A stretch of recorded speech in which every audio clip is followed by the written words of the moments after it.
All right, Shalom. First and foremost, I want to give all praise, honor, and glory to Yahweh, Bahashem, Yahweh Shai, Bahashem, Rakak. I want to give double honors to our apostles and the elders of Great Millstone. Peace and blessings and many salutations to you, elect Akim, across the four winds of this earth, kicking this word in sincerity and in truth. I'm the brother Sha'ar from the Great Millstone Dallas camp, coming at you all with another lesson. All right, Lord willing, it's edifying. All right, the topic today is going to be in regards to Moses, and the past few of my lessons have been involved in the works that have been done around the time of Moses, because one, that's where I'm studying at right now, but also two, just finding out or seeing, I should say, spotting those similarities of what had taken place back then to right now, and the Spirit's on me to bring these accounts out. All right, as we read it in Ecclesiastes, there is no new thing under the sun. As which was done, so shall it be done.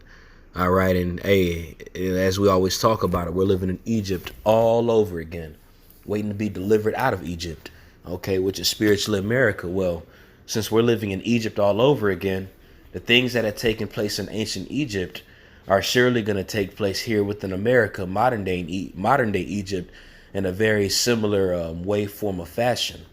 Okay, so what I'm going to read right now is going to be in the book of Exodus chapter 5, and I'm going to start from the top, and I'm going to say again, Lord willing, this is edifying. Okay, but just going into this account, all right, this is when Moses and Aaron had gathered together with the elders of Israel, and they had went to Pharaoh, and they had made their declaration unto Pharaoh.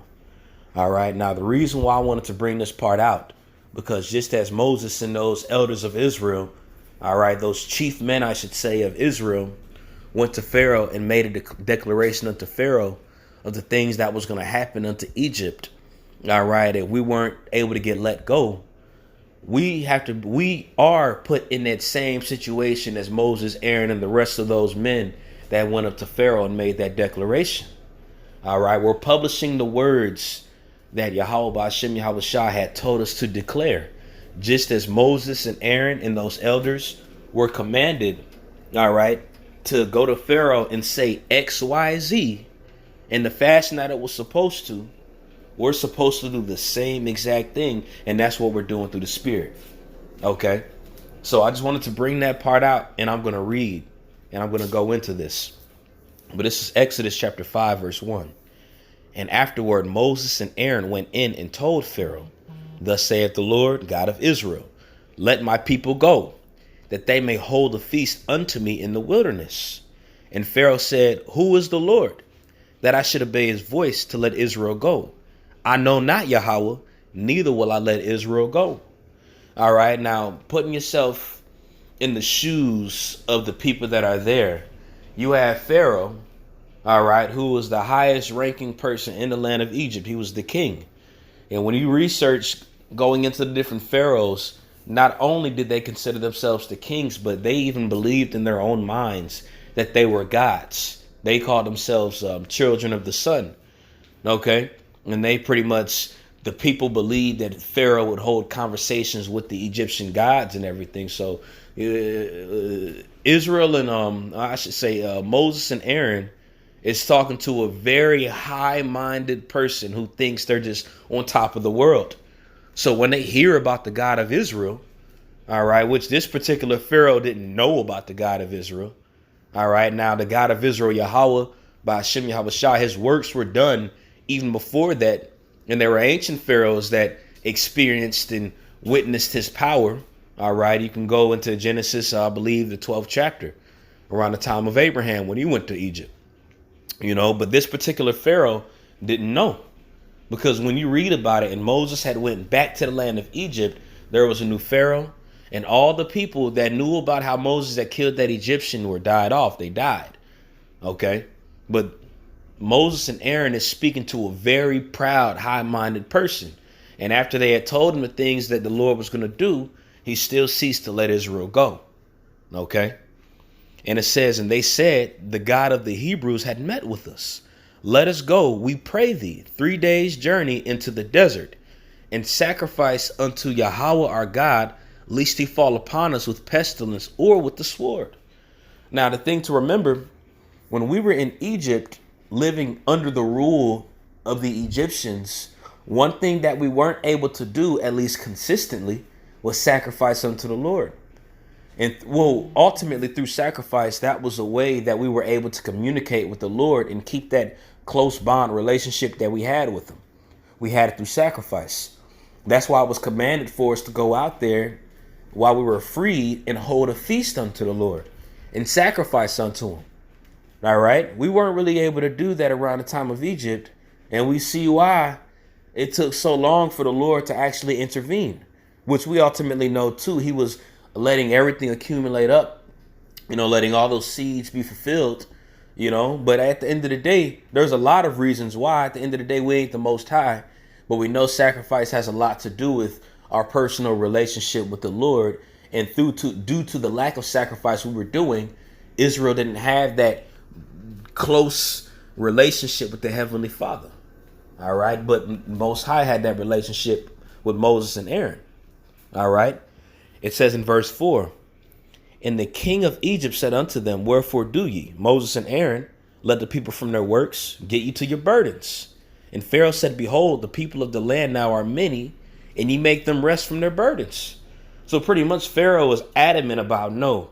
And not only is he saying no, but he's saying all these people that you got roused up about being free, now they ain't even working right now. We got all these bodies over here. Get back to work. And that's what Pharaoh's saying. Verse 6, and Pharaoh commanded the same day. Now I'm getting into the point that I want. It says, and Pharaoh commanded the same day the taskmasters of the people and their officers, saying, ye shall no more give the people straw to make brick, as herefore. Let them go and gather straw for themselves. And the tale of bricks, which they did make herefore, ye shall lay upon them. Ye shall not diminish out therefore, for they be idle. Therefore they cry, saying, let us go and sacrifice to our God. Let there no more work be laid upon the men that they may labor therein, and let them not regard vain words. All right. So what Pharaoh is talking to, what he's talking about with the officers of the taskmasters, he's letting them know, look, we supplied them straw for the brick. We supplied them all these things to build. Since they got so much time on their hands and they got enough time to work and stop and come to me and give me a request that is absurd as in letting them go, what we're going to do, since they got so much time on their hands, we're going to take away the straw. We're going to take away the resources that they have, and we're going to make them go and get their own resources since they got so much time on their hands. And then they're going to cry unto me, and they're going to do all these things talking about, oh, let me sacrifice. That was Pharaoh's mind state. And that's what he did. Now, remember the period. Remember what's going on. The Lord had spoke to Moses and Aaron. A time of deliverance was being brewed up. It was being in the works. Requests was made known unto Pharaoh, this, that, and the third. Right after the request was made, because when deliverance is coming, you get that antsy feeling of anticipation. You know it's going to happen, but you don't know when. But because the Lord told you it's going to happen. That feeling happened with us. It had to have. We had to have had that feeling. So note, when that request was made unto Pharaoh, rejecting the world, rejecting Egypt, all right, and accepting Yahweh B'Shem Yahweh Shai in his word and following that path, automatic restriction from Satan came. They was just thinking that, oh yeah, which Moses already knew what it was. He knew that Pharaoh was going to harden his heart, But Jacob's all around, wasn't Pharaoh to be like, good. And they didn't even know that Pharaoh was going to up his labor. Pharaoh was going to add on the hell on top of the hell that they was already receiving. I'm going to keep reading. And it says, let more work be laid upon the men, that they may labor therein, and let them not regard vain words. Because Pharaoh was like, it was vain words that Moses spoke. He did all that, they did all that, and now they got more work. And they ain't even free. Verse 9 says, and the taskmasters of the people went out, and their officers, and they spake to the people, saying, thus said Pharaoh, I will not give you straw. So now they're executing Pharaoh's will. Go ye, get you straw where you can find it. yet not all your work shall be diminished. So he's saying, not only will we supply you all straw no more, but y'all are gonna have to go and get your own straw, and then the same amount of work, the same level of production that y'all had when we were giving y'all straw, y'all got to keep up that same level of production as though we were giving y'all straw, but we ain't. Y'all got to go get your own straw. That's why he said, none of your work shall be diminished. So the people were scattered abroad throughout the land of Egypt, which is probably Goshen, to gather stubble instead of straw. And the taskmasters hasted them, saying, fulfill your works, your daily tasks, as when there was straw. So they talking shit. Go ahead, hurry up, get it, because you got to get the same amount done as y'all did when y'all had straw. And the officers of the children of Israel, which Pharaoh's taskmasters had set over them, were beaten and demanded, wherefore, have ye not fulfilled your task in making brick both yesterday and today as hereafter? Then the officers of the children of Israel came and cried unto Pharaoh, saying, wherefore dealest thou with thy servants? All right. Now, the reason why I wanted to go into that particular event, all right, as I stated before, you received the word with gladness. You knew deliverance was coming. You're eager to go and let Pharaoh know that we going to be free. The Lord is going to deliver us, this, that, and the third. But what needs to come right afterward is that restriction, that defense. All right. Pharaoh upped the workload like crazy, and and Israel was afflicted even more. Israel was afflicted even more, but deliverance is right there at the door. The reason why I wanted to go into that example, brothers, is because as we make our declaration unto Pharaoh, we let him know these things, and we see all these things taking place. There has to be more things that are going to happen. All right. We're going to be troubled in different ways before salvation comes. And that's what we're gearing up for. That's what we're getting our minds ready for. You know, I got a quick precept. Hold on. This is Jeremiah chapter 30, verse 7. Alas, for the great day, so that none is like it. It is even the time of Jacob's trouble, but he shall be saved out of it. For it shall come to pass in that day, saith the Lord of hosts, that I will break the yoke from off thy neck, and I will burst thy bonds, and strangers shall no more serve themselves with him. But they shall serve Yahweh their God, and David their king, whom I will raise up unto them. All right. So before all these things take place, we have to be ready for Jacob's trouble. All right. There was always certain times when Israel was afflicted on a very, very high level. All right. We were afflicted in Egypt 400 years. Yeah. We was afflicted 400 years. Because you got those guys that are out there, that proud guys that really don't believe in the 400-year prophecy that was given to Abraham. Well, I should say they believe that that's pertaining to now, when that's talking about back then. All right. But going back to the point, they was afflicted for those 400 years. And the last part of those 400 years, the last part of it was the hardest part of the affliction. All right. You even remember around the time of the Greeks, all right, of Antiochus, and the brother, the priest Benji, the priest Yatazak, and myself did a lesson on this a few days ago, going into the mark of the beast. And we was going into the Grecians, how when they had set up those altars and forced us to eat pork, that was back then like a form. We're not saying that's the mark of the beast, but it was very similar how they were pushing that on our people. And if we rejected it, we would get put to death. All right. Now you look at it within the mark of the beast. All right. We at the very end of this thing. All right. When that chip starts getting mandatory, that's going to be a true test of our faith.